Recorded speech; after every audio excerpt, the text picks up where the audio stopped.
Hi, I'm back from Texas. His throat is bothering him. Yeah, something's weird. Now I sound like, some dandy from Philadelphia. I want you to think about what you just said. The two of us are sitting here. We're about to do This Is True Really News, and you say something weird. How the hell did that happen? No, I don't know.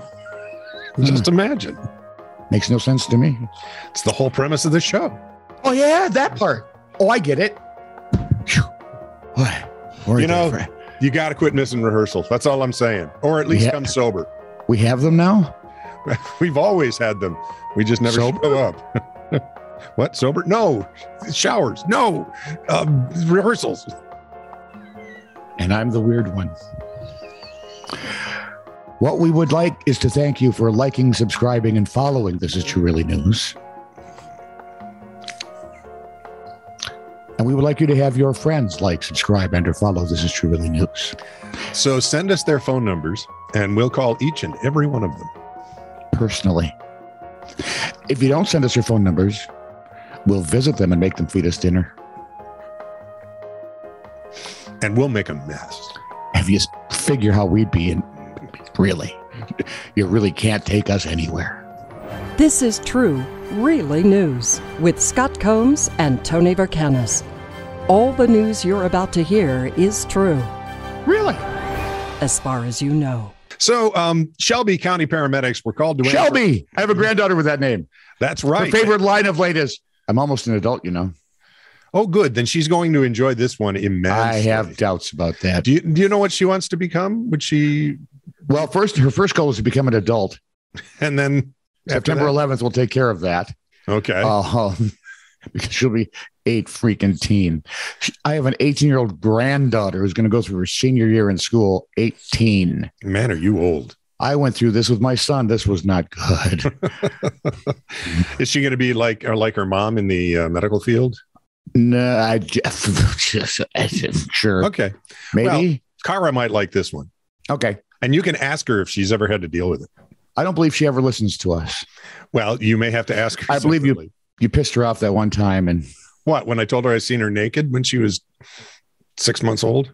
Yep. Oh, and then there was the shadow reference. The whole shadow reference, the big hairy ape. Yeah. Okay. Where she had to actually tell you that she'll call you back when she thinks of something good. Kara, never retort angrily if you don't have a retort.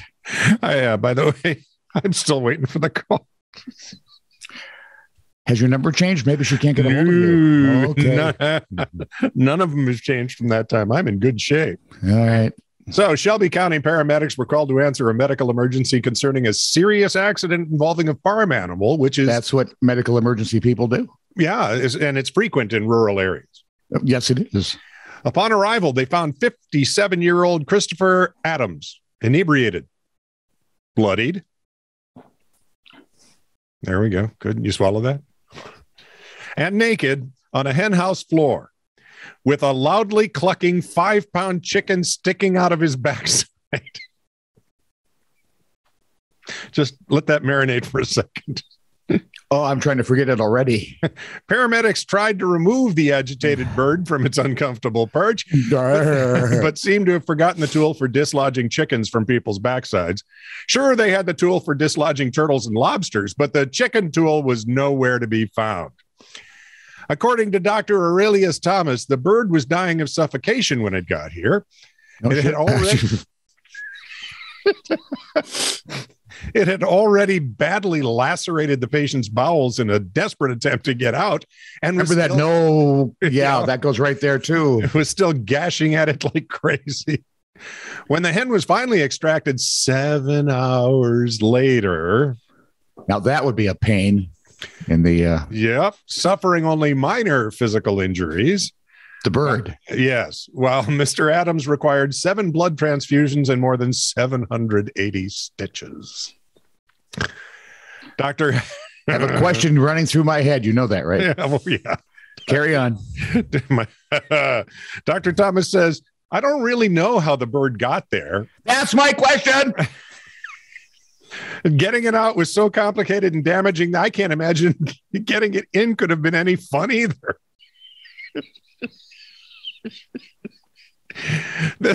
I have another question. Okay, go ahead. Who the hell would think it would be? Well, he was drunk. Hey, yeah, but by the time you're drunk enough to make that sound like a good idea, you'd pass out. Or be dead, in my case. Wow. The ASPCA has taken the hen into custody and will treat it for any possible symptoms of PTSD. PTSD. Yeah. Oh, I'm guaranteeing that. Pooper traumatic stress syndrome? Pretty much. I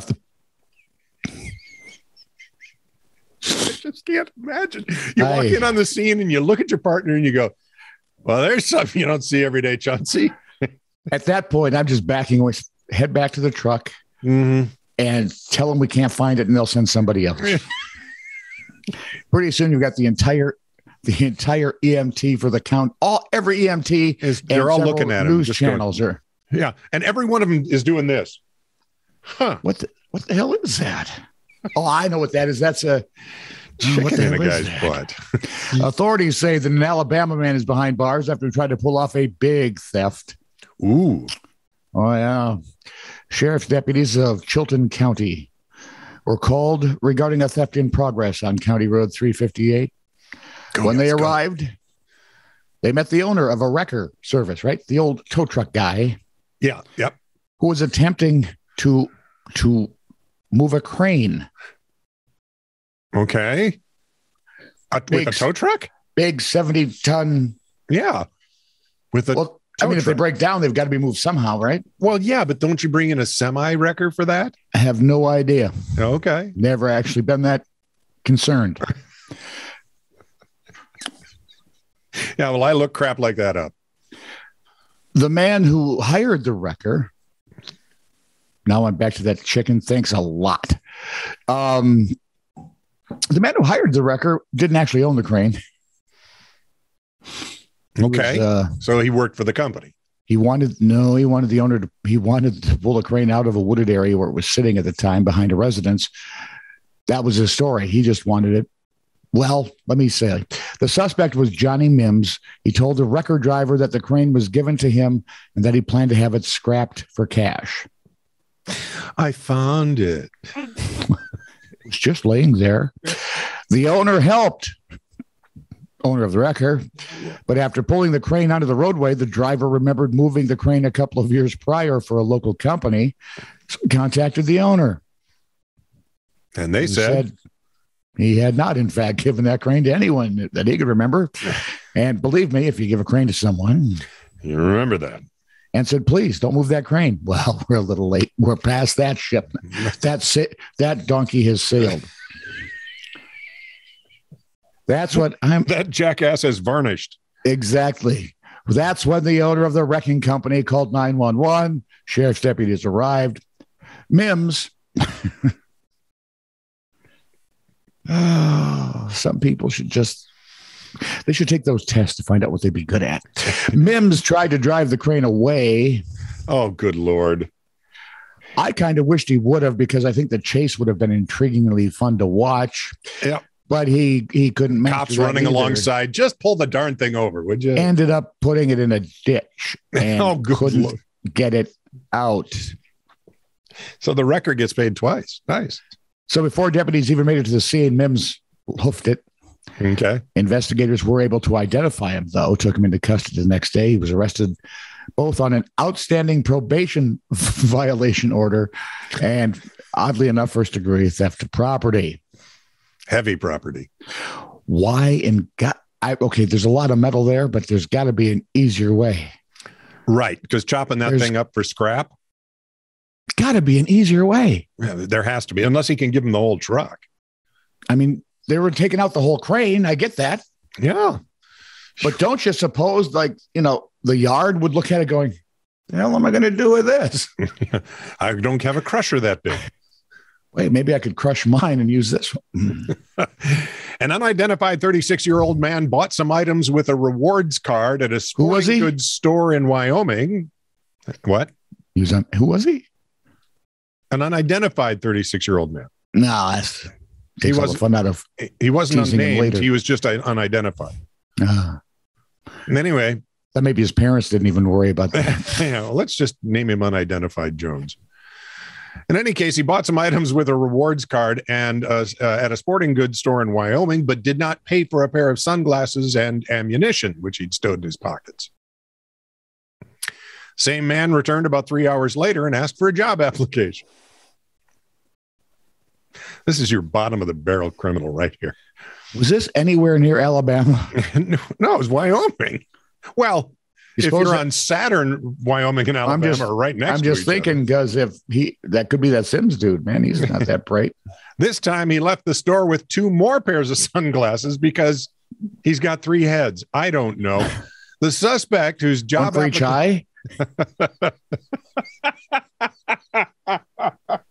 The suspect whose job application status wasn't clear was cited for the alleged thefts.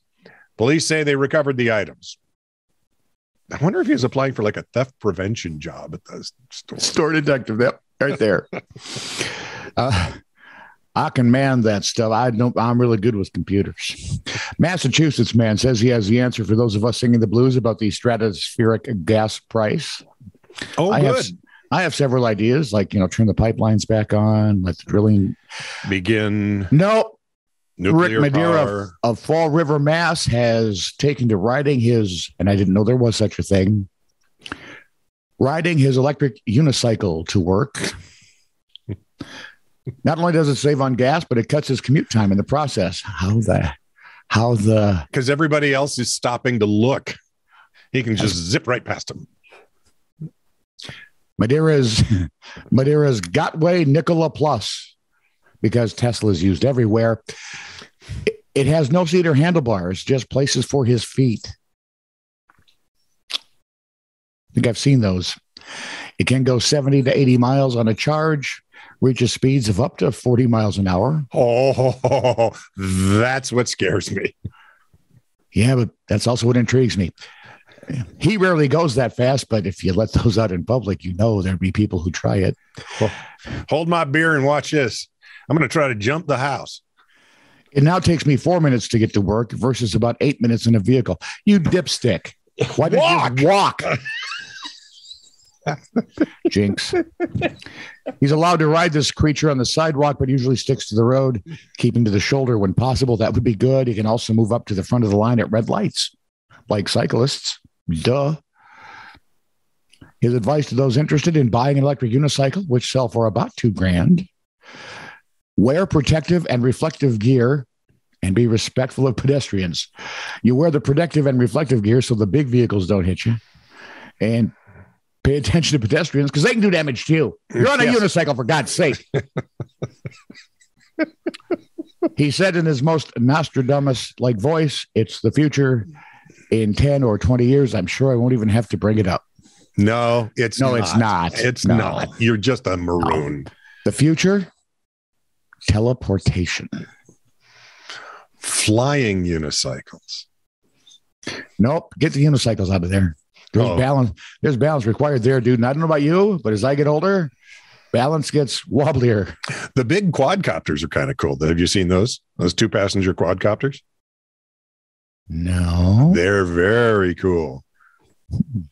And that's something you and I could deal with, except for the whole crashing thing. Yeah, the crashing, burning, and dying part is... I don't like that either. No. This is true, really news. Send email to TiTR@netradio.network.